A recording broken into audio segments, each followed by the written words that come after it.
Assalamualaikum warahmatullahi wabarakatuh.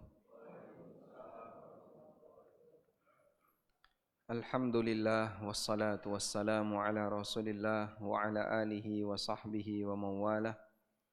Wa ashhadu an la ilaha illallah wahdahu la syarikalah wa ashhadu anna Muhammadan abduhu wa rasuluh sallallahu alaihi wa ala alihi wa sahbihi wa man tabi'al huda ila yaumil qiyamah.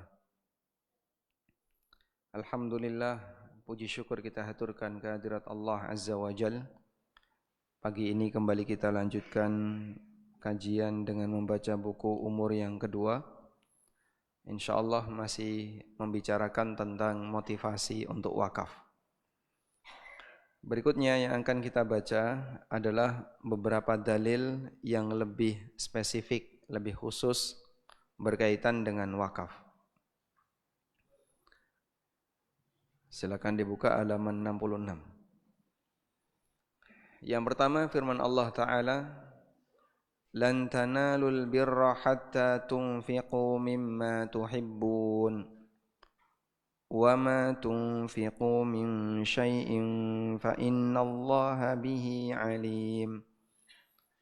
Lan tanalul birra, kalian tidak akan mendapatkan kebaikan hatta tunfiqu ma tuhibbun, sampai kalian menginfakkan apa yang kalian sukai. Wa ma tunfiqu min syai'in, dan apapun yang kalian infakkan untuk orang lain, fa innallaha bihi alim, sesungguhnya Allah Ta'ala mengetahuinya. Besar kecil Allah tahu apa yang kita infakkan. Sekarang begini, kalau kita melihat ada orang yang mau ngasih sedekah kepada orang lain, ini ada A, ada B. Ya? A suka gudeg, B tidak suka gudeg. Begini, A tidak suka rawon, tidak suka rawon. B suka rawon. Jika A mau ngasih sesuatu ke B, jika A mau ngasih makanan ke B, yang dikasihkan ke B itu gudeg atau rawon?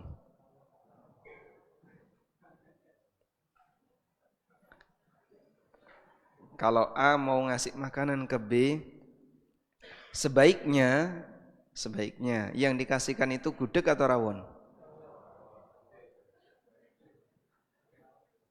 Gudeg atau rawon? Rawon atau gudeg? B suka rawon, tapi A suka gudeg. Nah, yang dikasihkan itu gudeg atau rawon? Ngasih apa, Mas? Gudeg. Bukannya bakso. Jadi standar yang disukai itu yang disukai oleh penerima atau yang disukai oleh pemberi? Standar yang disukai pemberi. Ayat ini menjelaskan itu. Lan tanalul birra hatta tunfiqu mimma tuhibbun. Kalian tidak akan mendapatkan kebaikan sampai kalian memberi apa yang kalian sukai. Sehingga jenengan kalau masih mau ngasih sesuatu kepada orang lain, yang jenengan sukai apa? Wah, aku seneng sate, nah, kasihkan sate ke orang lain. Aku seneng tongseng, kasihkan tongseng ke orang lain. Begitu ya? Laras betul? Terkait ayat ini, ada sebuah kejadian yang dialami oleh Abu Talha. Anas bin Malik pernah bercerita tentang peristiwa yang dialami oleh Abu Talha. Apa hubungan antara Abu Talha dengan Anas? Abu Talha itu apanya Anas? Ayah tiri. Abu Talha itu Abu Talha. Ini ayah tiri Anas bin Malik. Abu Talha ini nikah dengan Ummu Sulaim, dan Ummu Sulaim ini ibunya Anas. Sementara bapaknya Anas namanya Malik bin Nadhr. Baik. Abu Talha, kata Anas, Abu Talha adalah sahabat Ansor, pemilik kebun kurma yang paling banyak di Madinah. Kebun yang paling beliau sukai adalah kebun Bairuha. Kebun ini berhadapan dengan Masjid Nabawi, sehingga cukup dekat aksesnya dengan pusat kota. Rasulullah SAW sering masuk ke kebun ini dan minum airnya yang segar, namanya Bi'ruha. Sebuah sumur yang ada di dalam kebun itu namanya apa? Sumur Ha. Dan sumur ini masih ada sampai sekarang. Yang kemarin katanya sempat bludak gitu, sehingga membasahi karpet Masjid Nabawi, itu katanya adalah Bi'ruha, sumur Ha. Ketika turun surat Ali Imran ayat 92, Abu Talha langsung menghadap Nabi SAW. Turun ayat ini, lan tanalul birra hatta tunfiqu mimma tuhibbun. Kalian tidak akan mendapatkan kebaikan sampai kalian menginfakkan apa yang kalian cintai. Sehingga saya punya banyak kebun mana yang harus saya infakkan? Ya. Bapak baru pulang dari safar, bawa aneka jajan, lalu ditaruh di tempat makan. Sudah? Karena banyak, mau disedekahkan ke tetangganya. Tapi sebelumnya istrinya suruh milih. Nah, monggo sing disenengi sing ndi. Lalu istrinya milih, saya seneng yang ini. Sudah? Nah, setelah istri bapak milih, maka yang disenangi istrinya itu sedekahkan ke tetangga. Kira-kira ribut enggak? Hah? Ribut mboten? Nggih? Ribut. Masyaallah. Kowe iki sakjane seneng bojomu, seneng bojone tanggamu. Wah, malah dadi gawe. Apa yang disenangi? Biasanya kan suruh milih dulu nggih. Nah, sing disenangi dipilih ya. Apa yang disenangi itu bisa enggak disedekahkan ke orang lain? Bisa? Atau berat? Kon milih sing disenangi malah gak enak wong. Tapi seperti itulah metode dalam berinfak. Kebun ini berhadapan dengan Masjid Nabawi. Nabi SAW sering minum. Coba, kalau kebun subur, ada sumur di dalamnya, lalu mudah diakses, kira-kira gimana? Mahal harganya. Ada orang punya kebun subur, kebunnya bagus, tapi jauh, tidak bisa dilewati sepeda. Sepeda aja nggak bisa lewat, hanya bisa jalan kaki. Walaupun subur, tapi karena aksesnya susah, harganya jadi mahal. Jadi murah ya, kok mahal. Tapi kalau subur, aksesnya gampang, barulah harganya mahal. Abu Talha ketika turun surat Ali Imran ayat 92, beliau langsung menghadap Nabi SAW lalu menyampaikan, Ya Rasulullah, Innallaha tabaraka wa ta'ala yaqul, Ya Rasulullah, sesungguhnya Allah Ta'ala pernah berfirman, Lan tanalul birra hatta tunfiqu mimma tuhibbun. Kalian tidak akan mendapatkan kebaikan sampai kalian infakkan apa yang kalian cintai. Wa inna ahabba amwali ilayya Bairuha. Sesungguhnya hartaku yang paling aku cintai adalah kebun Bairuha. Wa innaha sadaqatun lillah. Kebun itu saya sedekahkan untuk Allah. Arju birraha wa dukhraha. Aku berharap mendapatkan pahala dan simpanan di sisi Allah. Sehingga beliau sedekah dengan harapan kekayaan ini disimpan oleh Allah, dikembangkan oleh Allah. Bukan berharap biar utangku lunas, bukan berharap biar hartaku makin barokah, makin bertambah. Arju birraha wa dhukhraha indallah. Aku berharap bisa mendapatkan pahala darinya dan simpanan dari sedekah ini di sisi Allah. Fadha'ha ya Rasulullah haitsu arakallah. Karena itu silahkan Anda atur ya Rasulullah sesuai dengan apa yang Allah tunjukkan kepada Anda. Dan ini yang bagus ya. Sehingga orang ketika pengen amalnya maksimal, minta saran kepada tokoh agama. Kira-kira kalau saya punya lahan seperti ini, menurut Pak Kiai sebaiknya dipakai apa? Sebaiknya digunakan untuk apa? Nah, nanti beliau bisa ngasih pertimbangan.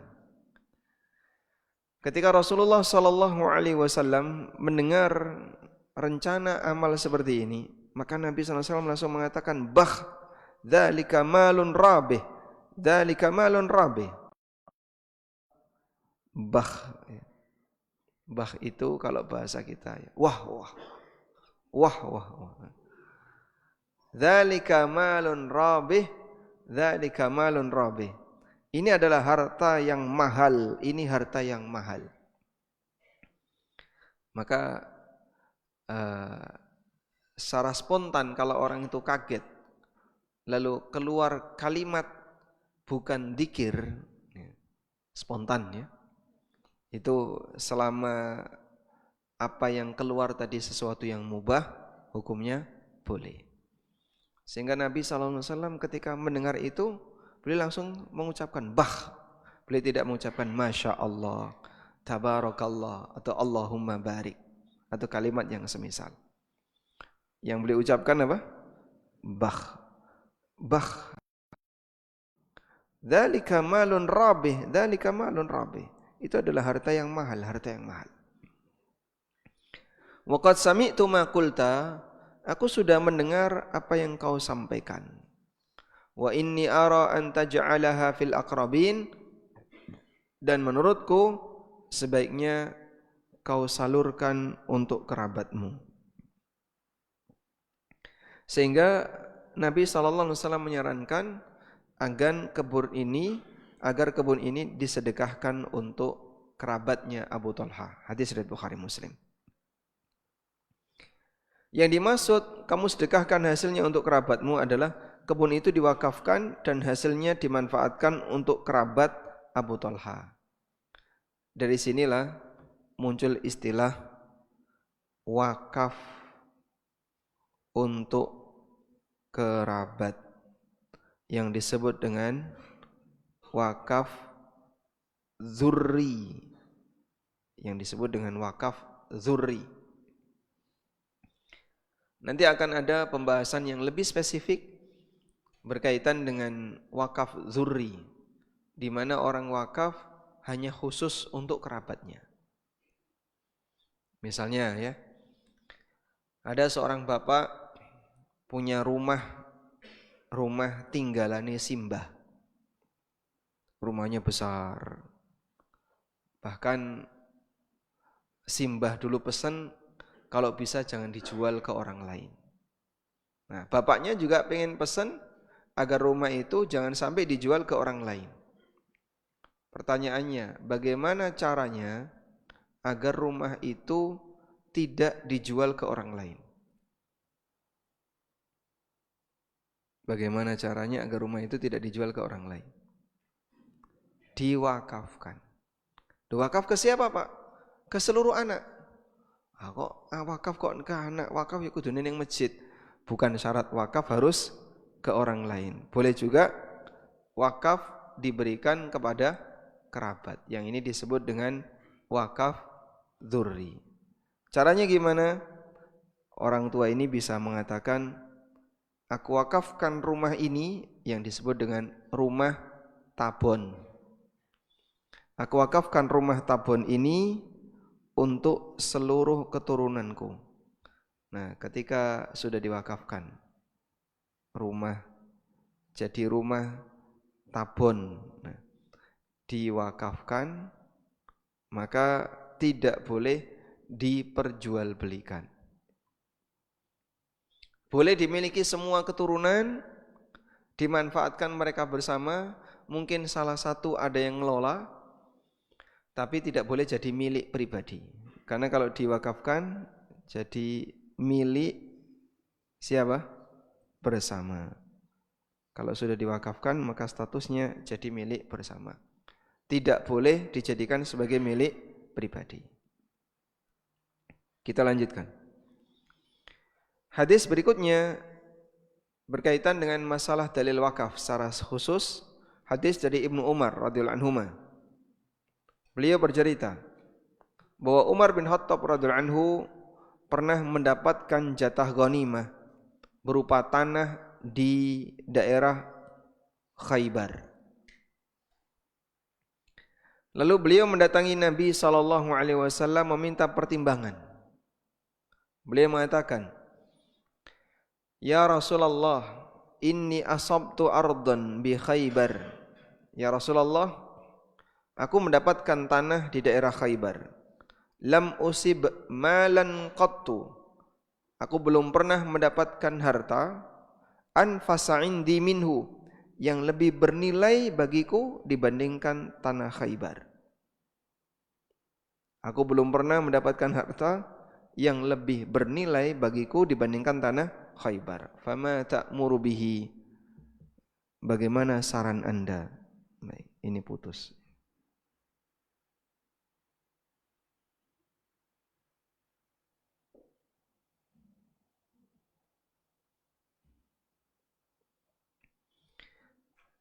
Bagaimana saran Anda ya Rasulullah? Nah, ini contoh yang kedua tadi ya. Kalau tadi Abu Talha minta saran kepada Nabi SAW, sekarang Umar bin Khattab radhiyallahu anhu minta saran kepada Rasulullah SAW. Apa kira-kira saran yang tepat berkaitan dengan tanah yang ada di Khaybar? Baik. Lalu Nabi SAW ngasih saran. Ya, coba dilihat di buku. In syi'ta habasta aslaha wa tasaddaqta biha. Kalau mau kau bisa pertahankan kebun tadi, wa tasaddaqta biha, dan kau sedekahkan hasilnya.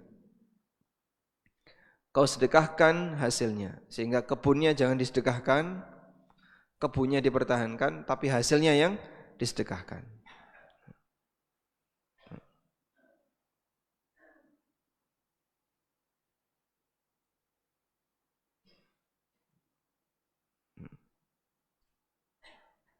Zoom-nya putus.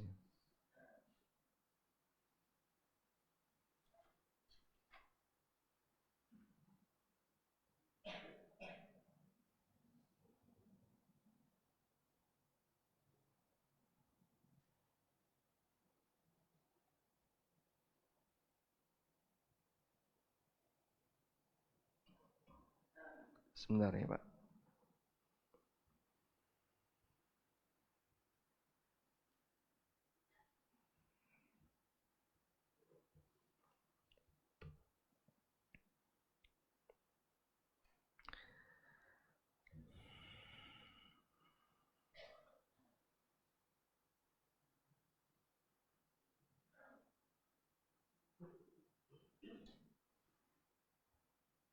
Nah, sekarang lihat ini. Inilah aturan wakaf. Hadis ini jadi acuan utama berkaitan dengan aturan wakaf. Kayak apa sih aturan wakaf? Anda lihat perkataan Umar. Umar ketika mewakafkan kebun di daerah Khaybar, beliau ngasih aturan seperti ini. Annahu la yuba'. Kebun itu tidak boleh dijual. Wala yuhab, tidak boleh dihibahkan.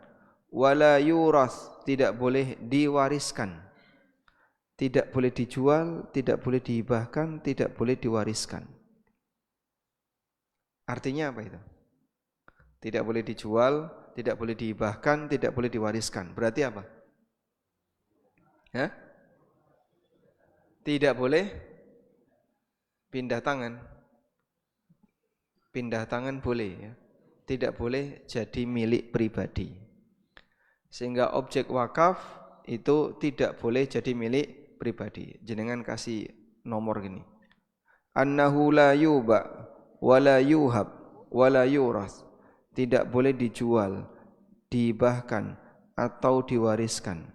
1, 2, 3 ini artinya tidak boleh jadi milik pribadi. 1, 2, 3 berarti tidak boleh jadi milik pribadi. Sehingga objek wakaf tidak boleh dijadikan sebagai objek milik pribadi. Baik. Selanjutnya, wa tasaddaqa biha fil fuqara, sedekahkan hasilnya kepada orang fakir. Wa fil qurba, kepada kerabat. Wa fil riqab, untuk para budak. Wa fi sabilillah, untuk fi sabilillah. Wa ibnis sabil, atau ibnu sabil. Wa dhaif, termasuk tamu. Sehingga boleh disedekahkan untuk semua kegiatan sosial. Termasuk diantaranya adalah kerabatnya juga boleh ngambil. Sehingga saudaranya Umar boleh nggak ambil, Pak? Silahkan. Maka objek wakaf itu dinikmati bersama. Dimanfaatkan ya. Objek wakaf dimanfaatkan bersama. Pertanyaannya, wakif, tahu wakif? Yang berwakaf. Apakah yang berwakaf boleh ikut memanfaatkan? Apakah yang berwakaf boleh ikut memanfaatkan? Yang wakaf boleh ikut memanfaatkan atau tidak? Hah? Boleh? Berarti kan menelan ludah sendiri. Balik mana? Apakah yang wakaf boleh ikut memanfaatkan? Tidak. Boleh atau tidak? Jenengan misalnya sedekah makanan, ya. Bapak sedekah rawon, sudah. Setelah dikasihkan, aku njaluk sak mangkok. Padahal cuma ngasih 1,5 mangkok. Lalu jenengan, aku njaluk sak mangkok, boleh enggak? Harus dikekno kok dijaluk toh. Tapi kan saya enggak jaluk semua, saya cuma jaluk sebagian. Bapak ngasih beras ke orang lain. Tak cukup 0,5 kilo ya. Boleh atau tidak? Boleh? Hah? Boleh. Kenapa boleh? Karena wakaf itu dimanfaatkan bersama. Kalau wakif tidak boleh memanfaatkan objek wakafnya, wakif nanti nggak boleh sholat di masjid wakaf. Bapak kok turunin gini Pak? Ini masjid wakaf Bapak. Lu ngorono Pak? Nggak boleh tidur di masjid ini. Loh kenapa? Kan yang wakaf itu Bapak. Maka Bapak tidak boleh di sini, tidak boleh sholat di sini, tidak boleh. Salah ya. Nah, yang benar gimana? Boleh dimanfaatkan bersama. Maka objek wakaf boleh dimanfaatkan oleh si A. Boleh dimanfaatkan kerabatnya si A. Walaupun si A ini yang wakaf. Beda dengan sedekah. Kalau sudah disedekahkan, maka pindah hak milik 100%.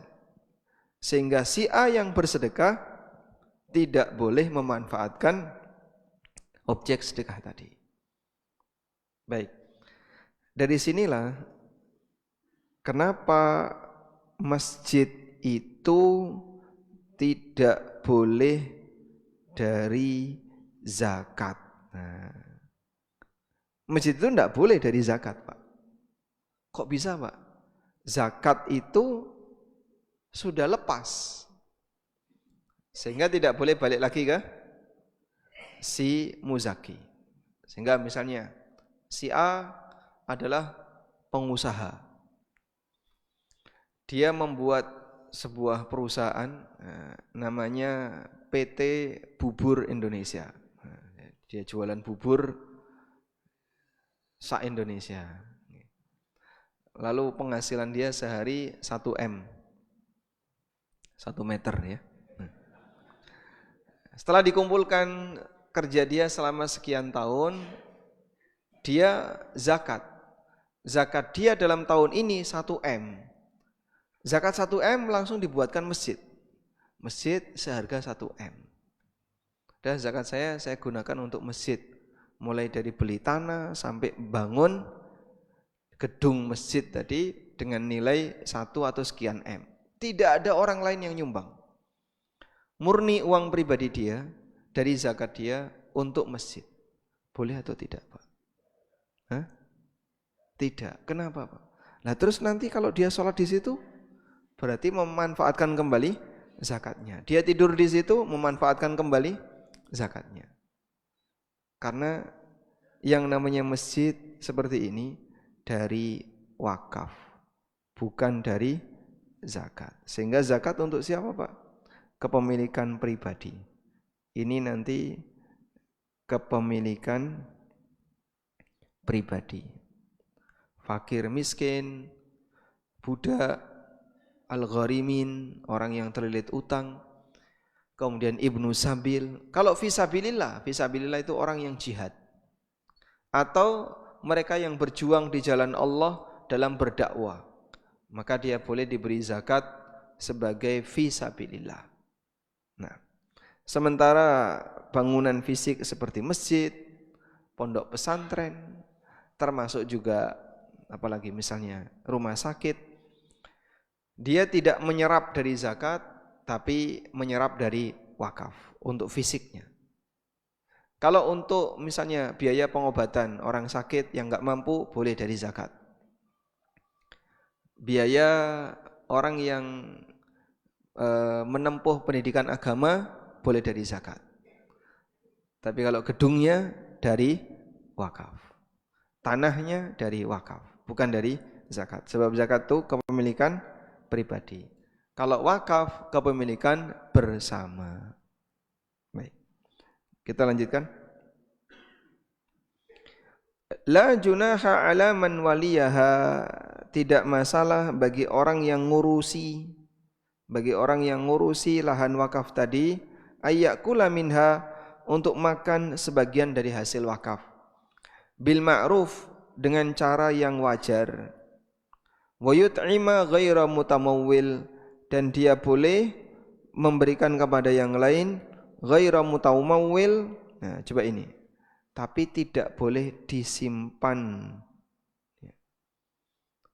Tidak boleh disimpan untuk mutamawil. Mutamawil itu menjadikan itu sebagai mal, menjadikan harta itu sebagai hasil dari wakaf tadi sebagai mal. Jadi yang ngurusi jangan memperkaya diri dari objek wakaf. Maksudnya, yang ngurusi objek wakaf jangan memperkaya diri dari objek wakaf. Kalau mau memperkaya diri ya kamu cari kerjaan yang lain. Jangan kerjaan ngurusi objek wakaf dipakai untuk memperkaya diri. Kita tetapkan 10% masuk kantong pribadi. Nah itu tidak boleh. Bapak kok bolak-balik umroh toh Pak? Ya alhamdulillah. Donasi tahun ini besar sekali. Dia umroh dari dana donasi. Salah atau benar ini? Salah. Seharusnya apa yang jadi milik sosial dia manfaatkan untuk kegiatan sosial. Baik. Dia boleh mengambil sebagian sifatnya untuk operasional pribadi, tapi tidak boleh mutamawil, dijadikan sebagai apa? Simpanan harta, atau dia mengambil manfaat dalam rangka untuk memperkaya diri sendiri. Selanjutnya kita beralih ke sumur Utsman. Mengenai sumur Utsman, ini peristiwanya ketika Nabi SAW tiba di Madinah. Tidak ada sumur yang airnya lebih seger melebihi sumur namanya sumur rumah. Sementara itu sumur rumah dimiliki oleh orang Yahudi. Siapapun yang mau mengambil airnya harus beli dari orang Yahudi. Akhirnya Nabi SAW membuat pengumuman, "May yashtari bi'ra rumah fayaj'alu dalwahu ma'adila'il muslimin bi khairin lahu minha fil jannah." Siapa yang membeli sumur rumah, dia akan mendapatkan kebaikan di surga yang senilai dengan sumur itu, tapi jauh lebih istimewa. Semisal dengan sumur itu tapi jauh lebih istimewa. Allah akan kasihkan penggantinya besok di surga. Fayaj'alu dalwahu ma'adila'il muslimin, sehingga dia izinkan kaum muslimin untuk turut mengambil air sebagaimana dia juga boleh mengambil air. Akhirnya Utsman bin Affan radhiyallahu anhu membeli sumur itu, wakafkan.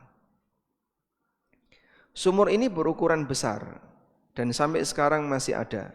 Dikelola oleh Lembaga Pusat Penelitian Pertanian Markas Al-Abhath Az-Zira'iyah. Selanjutnya sumur ini lebih dikenal dengan nama Sumur Utsman. Ada di mana, Pak? Di Madinah. Madinah sebelah mana? Wallahu a'lam. Baik. Katanya dekat dengan Kuba atau sekitar kebun-kebun kurma yang sering dikunjungi oleh jamaah Indonesia. Selesai di Kuba, mereka ke kebun kurma. Nah, di sekitar itulah ada sumur rumah. Apakah betul bahwasanya sumur ini dipakai untuk pengairan kebun kurma lalu hasilnya jadi wakaf? Cerita itu ternyata enggak benar ya. Yang benar ya ada sumur itu, cuman apakah betul dipakai untuk pengairan kebun, kita enggak tahu. Tapi intinya pemerintah Saudi tetap mempertahankan wakaf sumur ini dan dimanfaatkan untuk masyarakat. Selanjutnya, wakaf sumur berarti boleh enggak pemilik sumur yang wakaf juga ikut ngambil airnya? Boleh, karena tadi ya, objek wakaf dimanfaatkan bersama. Sehingga apa hukumnya gali sumur pakai zakat? Tidak boleh. Karena sumur itu menyerap dari dana wakaf, bukan diambilkan dari zakat. Sehingga zakat sekali lagi sifatnya untuk kepemilikan pribadi dan bukan untuk kepemilikan bersama. Pada waktu Utsman bin Affan, beliau diboikot. Tidak boleh keluar rumah. Sampai beliau ketika mau ngambil air dari sumur rumah ini dilarang.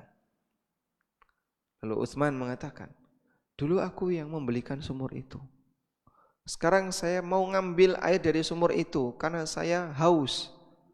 Keluarga saya juga kehausan. Mau mengambil air dari sumur itu, tidak boleh. Sehingga para pemberontak Utsman ini penjahat-penjahat yang mereka mau menggulingkan kekuasaan kaum muslimin, pemerintahan Utsman. Ada banyak sekali amal Utsman yang tidak diizinkan oleh mereka untuk Utsman memanfaatkannya. Utsman tidak boleh ngambil air rumah tadi. Bahkan Utsman tidak boleh datang ke masjid untuk ngimami salat. Sampai akhirnya beliau dibunuh oleh para pemberontak yang jahat tadi. Semoga Allah Subhanahu wa taala meridhai Utsman bin Affan radhiyallahu anhu. Selanjutnya, wakaf senjata dan perlengkapan perang. Dari Abu Hurairah radhiyallahu anhu, Nabi SAW pernah bersabda tentang Khalid bin Walid.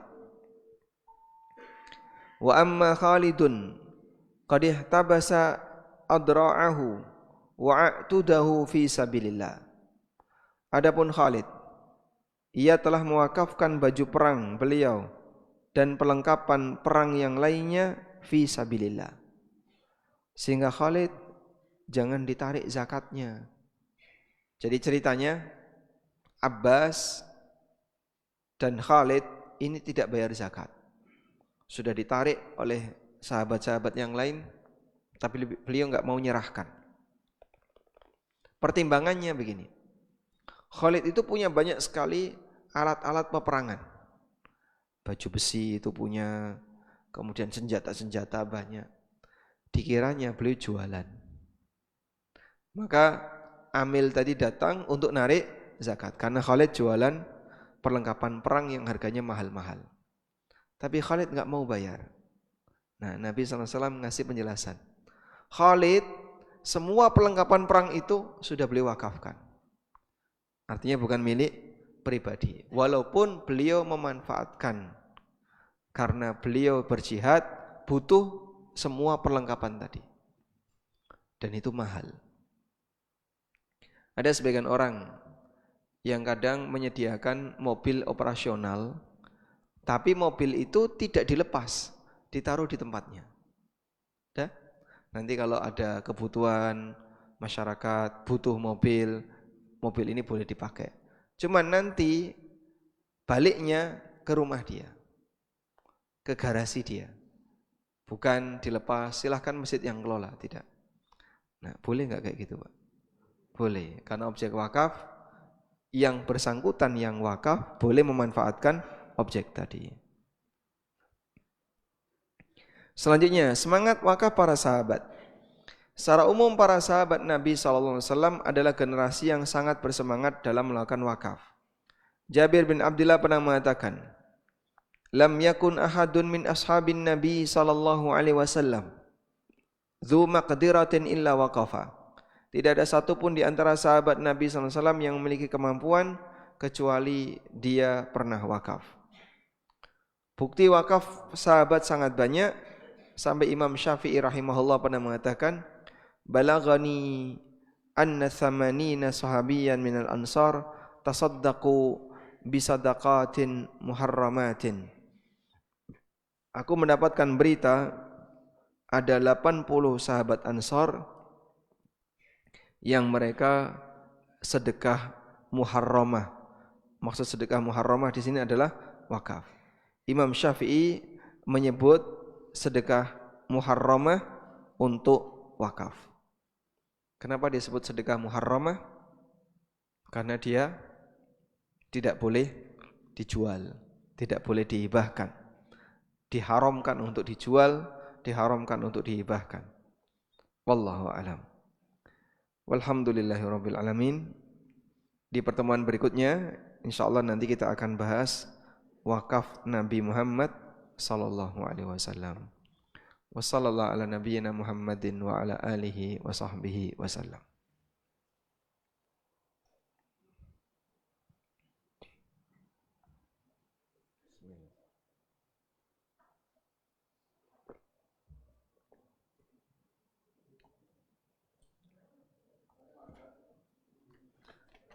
Gimana, Pak? Silakan.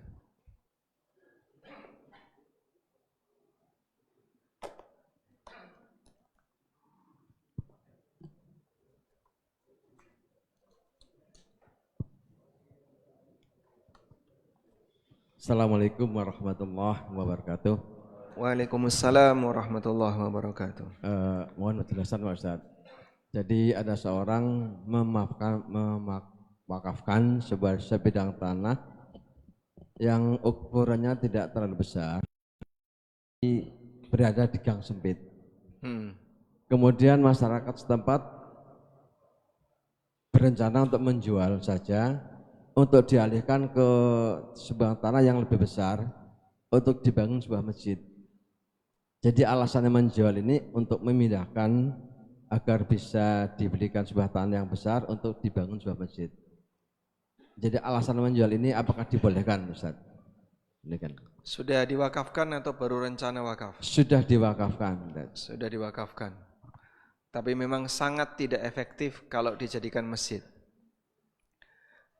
Kalau boleh saran, tempat itu rame nggak Pak? Yang tanah tadi? Tidak diterinfokan ya? Gimana? Tidak diinformasikan. Yang jelas sulit dijangkau karena memang gangnya sempit. Gangnya sempit tuh rame, banyak Dan orang. ukuran tanahnya juga kecil ya, tanggung. Ukuran tanahnya kecil, di gang yang sempit, diwakafkan. Nah, pertanyaannya, di situ rame atau tidak? Enggak tahu. Kalau di situ rame, misalnya di sini yang rame mana?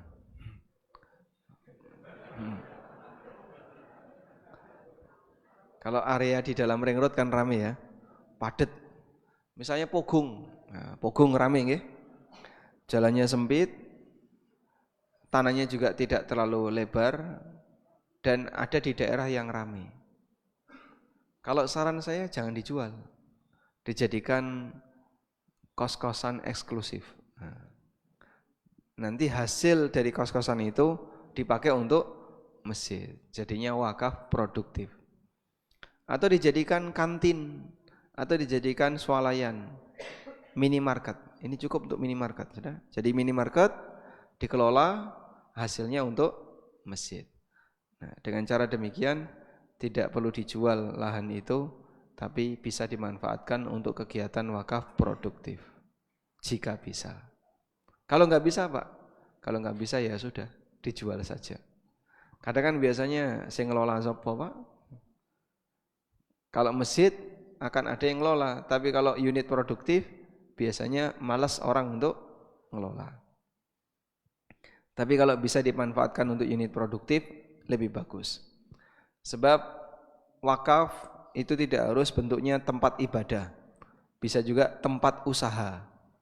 Nah, kalau dipakai tempat usaha produktif, hasilnya digunakan untuk mendukung tempat ibadah. Kalau tempat ibadah, wakaf yang butuh donasi. Kalau tempat usaha, wakaf yang memberi donasi. Nah, dan di tempat kami, ya, di ANB Channel ya, ini kan ada unit dakwah dan pendidikan. Unit dakwah dan pendidikan ini tidak menghasilkan, dia menyerap dana. Terus dananya dari mana? Dari unit pendukung. Unit pendukung. Untuk supporting unit ini, dia yang memberi sumbangan dana ke sini. Ini ada ANB Store, ya. Ada umroh, ada apa lagi? Pokoknya yang menghasilkan duit ada di sini, itu dipakai untuk nyumbang ke sini. Makanya kita tidak ada donasi, karena pemanfaatan unit usaha yang menjadi supporting unit cukup dipakai untuk kepentingan unit dakwah. Di sini ada biaya gaji karyawan, operasional, listrik, dan kawan-kawannya. Walaupun ada sebagian jamaah yang nyumbang data, ya, data seluler ya, sehingga untuk streaming itu ada yang nyumbang. Maka kita ketika keluar kota pakai internet, kemudian juga internet yang ada di kantor, ini disumbang oleh sebagian muhsinin, oleh sebagian donatur. Sementara gaji operasional dan seterusnya yang cukup besar, ini cukup ditutupi dari unit-unit usaha. Ya alhamdulillah, walaupun kecil-kecilan, nggak bisa besar gitu, tapi yang penting cukup. Sehingga kita nol donasi. Coba di sini ada nggak running text minta donasi? Ada? Hah? Nggak ada? Ada? Bunyinya gimana nih? Hah? Running text jalan, silahkan donasikan. Nggak ada. Adanya subscribe, silahkan share, dukung, dan seterusnya. Tapi kalau silahkan donasi ke nomor rekening ini ada? Tidak ada. Karena kita pengennya unit produktif untuk dukung kegiatan dakwah.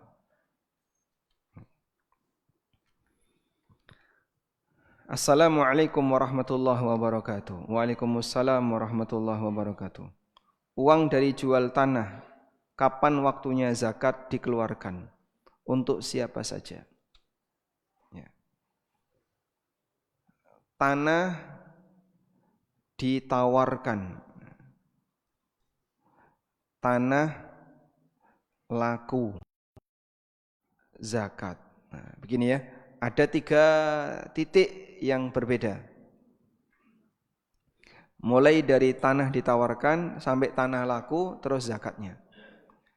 Tanah ditawarkan pada tahun, misalnya pada bulan Januari 2019,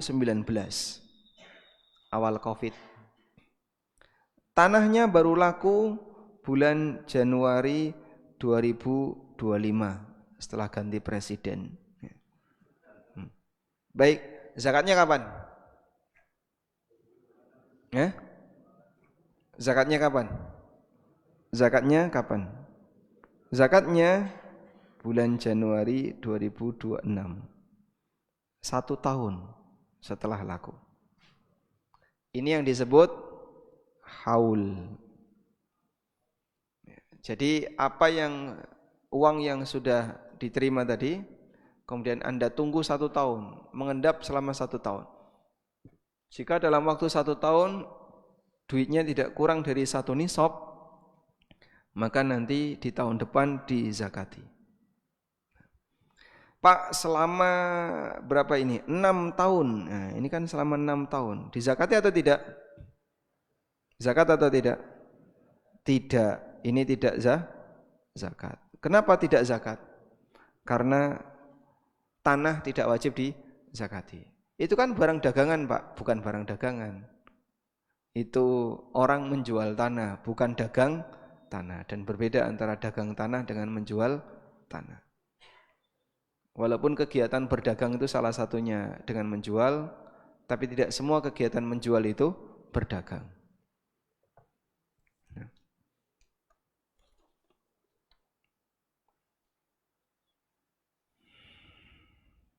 Apakah mengalihkan penggunaan dana donasi harus izin yang mendonasikan? Apakah boleh digunakan keluar tujuan? Misal ada penggalangan dana untuk amal bangun masjid, dana sudah terkumpul tapi nggak jadi untuk bangun masjid, karena masjid sudah ada donatur lain yang mencukupi. Ya. Jika seperti ini kondisinya, pengumuman kepada para donatur bahwa donasi Anda kita alihkan ke tempat ini dalam bentuk ini, sehingga donatur tahu bahwasanya yang awalnya untuk nyumbang A sekarang dipakai untuk nyumbang B. Kalau ada donatur yang nggak terima, saya nggak terima, saya maunya A jangan B, kembalikan. Dan dia harus lapor, jangan cuma batin grundel ning guri. Piye jare kon gawe masjid, saiki malah dadi musala. Nggak terima dia, cuman grundel doang, ya nggak ada respon apapun. Maka kalau nggak terima, sampaikan kepada panitia masjid A, saya maunya masjid A, kalau enggak saya nggak terima, ya sudah, kembalikan.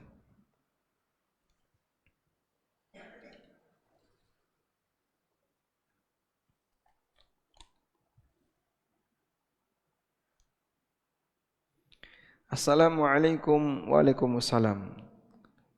Salat tasbih dikerjakan pada saat atau waktu apa? Bagaimana caranya? Mengenai salat tasbih, ulama beda pendapat. Apakah hadisnya hadis yang hasan bisa diterima, ataukah hadisnya hadis yang dhaif sehingga tidak bisa jadi dalil? Jumhur ulama ahli hadis menilai salat tasbih hadisnya dhaif. Dan ada sebagian ulama yang menilai hadisnya hasan. Dan kalau kita mengambil pendapat hadisnya hasan, maka pelaksanaan dari sholat tasbih itu dalam hadis itu disebutkan, jika bisa dikerjakan setiap hari, kerjakan tiap hari, tiap pekan, kalau nggak bisa tiap bulan, kalau nggak bisa tiap tahun sekali, kalau nggak bisa seumur hidup sekali. Maka ada banyak pilihan. Baik Pak, kayaknya kalau tiap bulan keberatan, setahun sekali, monggo. Kalau nggak bisa, boleh seumur hidup sekali. Namun wallahu alam, pendapat yang lebih mendekati salat tasbih ini statusnya hadisnya dhaif, sehingga tidak bisa dijadikan sebagai dalil penguat untuk menganjurkan kegiatan salat tasbih. Wallahu alam.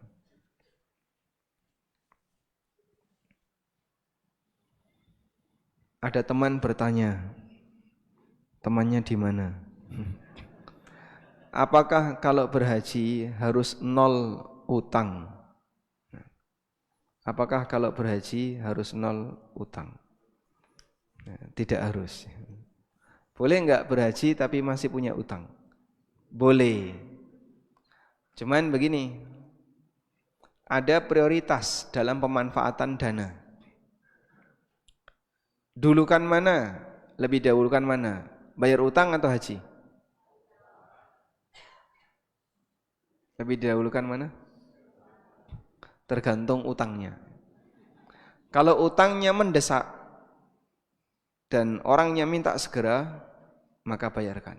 Tapi kalau utangnya boleh ditunda, tidak apa-apa Pak. Bapak bayar 5 tahun ke depan, tidak apa-apa.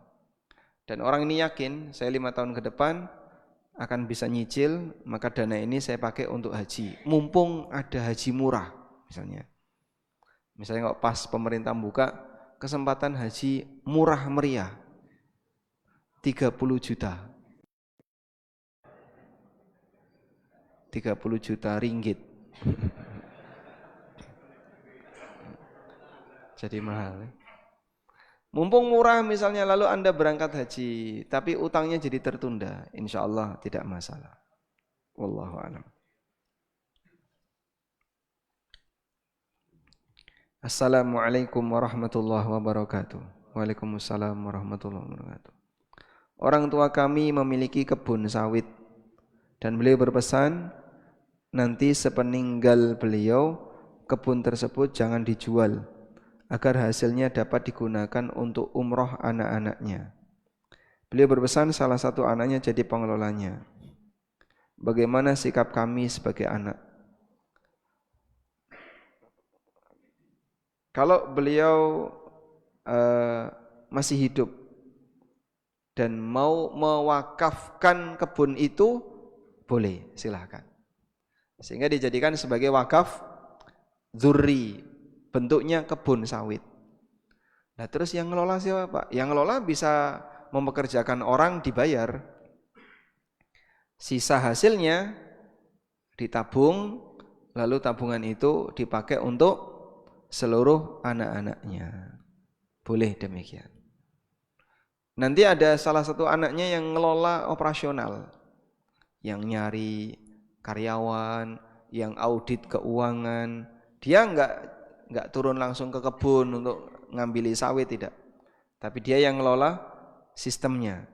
Maka nanti orang ini boleh dikasih bagi hasil. Sehingga misalnya di sini ya, kebun sawit. Di sini kan ada hasil.